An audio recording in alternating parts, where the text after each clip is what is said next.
Thanks for joining us for Storm Watch. We'll talk about what's happening in the tropics and some interesting things going on there. Finally, a change in the upper air pattern. What does that mean for us down the road? We'll talk about that. Also, get an idea what's happening severe weather-wise tonight. We start off with the tropics and Blas, Tropical Storm Blas, which is a pretty impressive tropical storm, and it looks like it's on its way to becoming a hurricane, believe it or not. Our first hurricane of the season for either Atlantic or Pacific here at East Pac. Pressure's estimated at 1,000 millibars. It's moving northwest at 15. That's good news because it's moving away from land. And it's, well, right now it's parallel on the coast, but it is eventually going to move on off to the west away from land. Winds are at 50 miles an hour, and it's 430 miles to the south-southeast of Acapulco. They put the center 10-9 north, 97.9 west. Here's the visible. Here's the Gulf of Guanapec. Here's Acapulco. We look south. And you can see what's happening in through here. A lot of the convection starting to fill in around the center. We have the outflow, or the way that the storm evacuates all of this coming into the center, establishing itself as well. And, well, it's intensifying, no doubt about it. And we may very well have our first hurricane of the season. Infrared satellite imagery, a good tool to use to see how deep the convection remains. You couldn't really tell as much on the visible, but I mean, you knew it was there. But now you can see the areas where we really have a lot of deep convection. And that's right around the center. So there's no reason why this thing shouldn't develop. We go to the master water vapor, and this is interesting because what's happening in the west is this huge trough is starting to dig in here. And what that's going to do is kind of, I mean, you see this big ridge right here? You see this? It's kind of shaped like a red blood cell. Sorry, folks, I'm reaching here, but that's what, I mean, it's kind of shaped like, you know, you've taken a balloon and pushed in the middle of it, and here it is right here. So all that's done is flattened our ridge across northern Mexico and the southwest.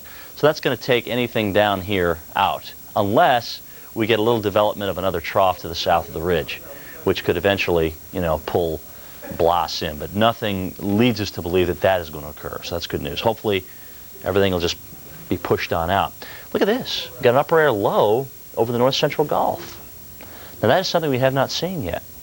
Plus, as we look at the upper level winds, a weakening of that persistent trough which has been sitting across the Caribbean. And you know, this is huge because now with these tropical waves coming across, as some of these make their way on off toward the west, they may have a better chance or a better environment to develop in. Plus, you got to think, between this upper low and this ridge to the south, there's going to be an area in the upper levels where you get what we call diffluence, or splitting of the winds. And that's where you tend to increase vertical motion at the surface. In other words, as these winds diverge aloft, you're evacuating, you're moving the air out. And so what replaces that is what's happening at the surface, converging air. So as the air converges, you're going to get rising motion because it can't go down. It's going to come up, and you're going to have showers and thunderstorms increased as a result of just the divergence. So now we bring a tropical wave into the mix, something to enhance the convergence even more. So something's going to be, this will be an area interesting to watch, let's say, over the next several days, as the tropical wave that moved through the islands yesterday with heavy rains, 60-mile-per-hour winds in Puerto Rico, begins to gel in this area. But right now, this is just a bunch of convection, and nothing's organized at all. That's the good news. But it'll be interesting to watch, I'll be honest with you. We take you east to the islands. Looks like another wave trying to approach the islands, hopefully not as active as the one yesterday. Some pretty heavy rain north of Barbados, on up through the U.S. Virgin Islands, and those gusty winds with those storms as they moved through Puerto Rico. Folks, if you live anywhere on the East Coast, you have a very high, or you know, have a likelihood of getting some type of hurricane to affect you. Who is more likely to get an effect from a hurricane? That's why we have this graphic. Anybody in red or orange here has a better chance. And obviously along the Gulf Coast and to the southeast, you have a better chance, let's say, in New England and the northeast coast.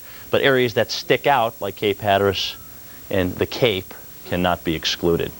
Here's the current analysis. A busy night tonight with active thunderstorms in the Rockies, and also with a thunderstorm complex moving southeast through Kentucky.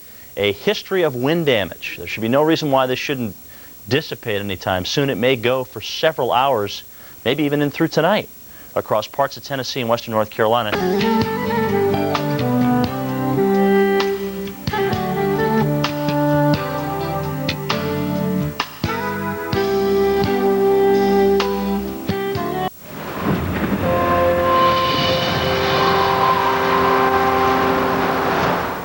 Thanks for joining us here at the Weather Channel. I'm Christina Abernathy. We're going to take a look at some storms rumbling across the U.S. coming up in just a moment. But first, we want to take a look at what's going on in the tropics. We have a new tropical storm to tell you about, and it is in the eastern Pacific. Tropical storm Blas is now centered at 11.2 north, 98.1 west. That puts the center about 405 miles south-southeast of Acapulco, Mexico. Winds 65 miles per hour, movement toward the west-northwest at 10 miles per hour, and the pressure down to 997 millibars. And again, this is where the center of the tropical storm is located. A look at the satellite view, and we again continue to see the convection here, and we continue to see it moving off to the west-northwest, and it looks like there is the potential for continued strengthening, perhaps to hurricane strength. So we'll have to keep a close eye on this, but conditions favorable for further intensification. Of course, we'll continue to keep you updated on the very latest on Tropical Storm Blas. But the big picture across the U.S. and of course across the Gulf and into the Caribbean, we can make out those thunderstorms here across the country. We'll have more on that coming up in just a moment. But tropically speaking, to the south, we don't see a whole lot going on here through the Atlantic into the Gulf of Mexico, the Caribbean. We do have some storminess here, some thunderstorms that have flared up. But again, nothing showing any signs of organization. Now, of course, we'll continue to watch this area, the western Caribbean and on into the Gulf of Mexico, climatologically favored areas for development. If any development does occur at this time of year, these are the areas that we would tend to expect it. So we'll continue to watch this and let you know if anything gets better organized. But right now, certainly no immediate development expected. And as we head off to the east, not a whole lot going on here either out over the Atlantic. A bit of climatology for you. Hurricanes per 100 years.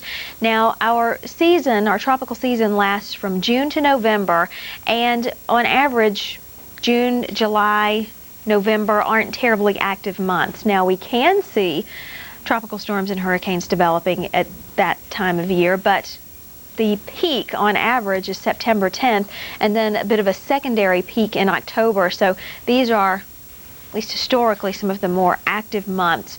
And we will, of course, keep you updated on everything that's going on out there as we head through the rest of the tropical season.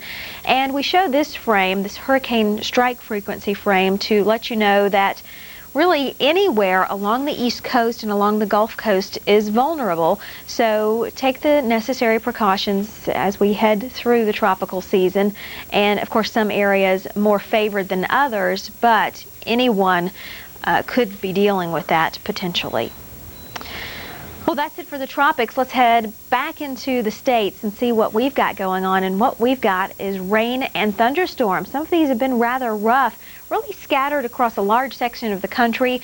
One batch of rain and storms here moving through Virginia and into western North Carolina. Some of these have been rather rough. More storms have fired up in southern Illinois and into southern and central Indiana.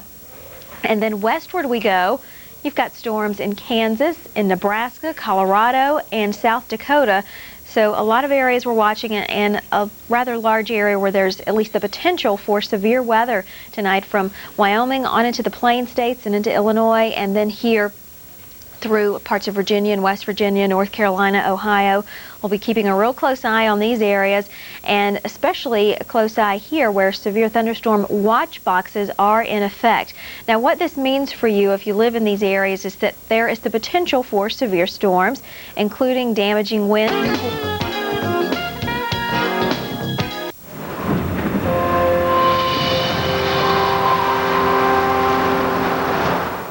10 minutes before the hour. Thanks for joining us on the Weather Channel. You've tuned in just in time for Storm Watch, and we do have storms this morning.